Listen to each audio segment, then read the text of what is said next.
Ito na naman yung pagbabalik natin dito sa pagbubuo nitong Team X125 Alpha mga boss, na i-convert natin ng Team X155 side cover at saka gas tank mga boss. At syempre meron tayong hindi inaakalang convert dyan mga boss, so bali nag-welding tayo ng brackets, bali lagayan natin ng side cover kasi nga is iba yung side cover ng Team X.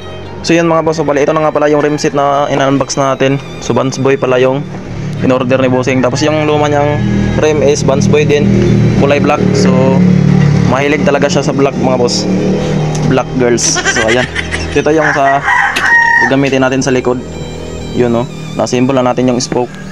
So ito yung hub na gagamitin natin, tapos ito yung luma nya, ayan kung napansin nyo. Tapos yung gulong is isalpak na lang natin dito mamaya kapag masalpak na. Tapos ito yung big panel dun sa para dito natin din flange hub.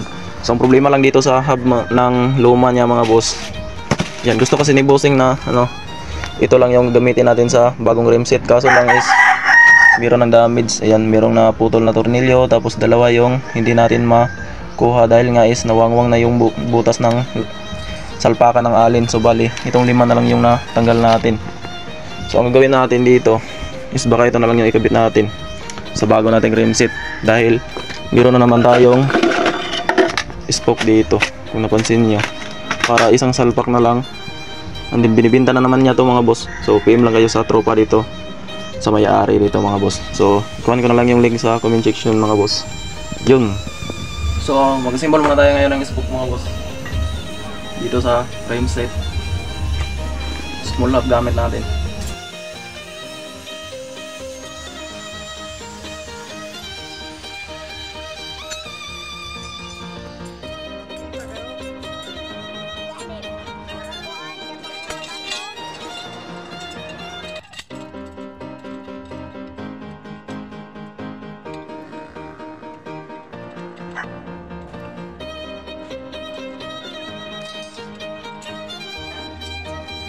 So na-assemble na natin tong dalawang rim set mga boss, front and rear.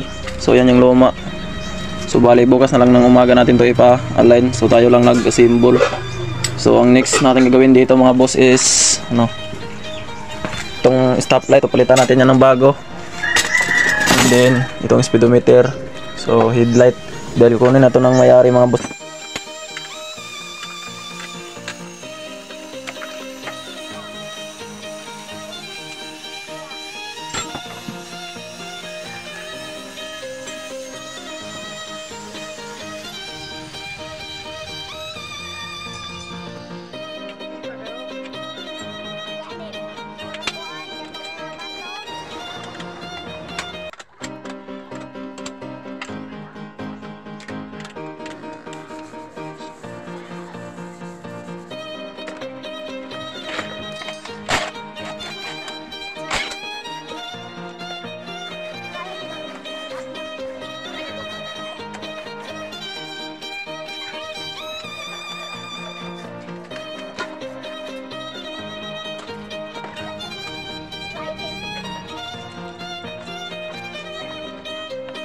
So tapos na natin nakabit yung stoplight mga boss, and then yung speedometer natin, and then susian.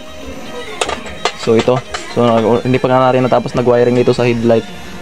So nagbaklas muna tayo dito sa mga wire mga boss, dahil hindi na lang natin pinalitan ng harness wire. So dito na naman tayo sa battery ngayon. Ito yung battery. So mag-DIY muna tayo dito mga boss ng kabitan ng battery. So hanapan muna natin ito ng idea mga boss kung paano yung magandang diskarte dito.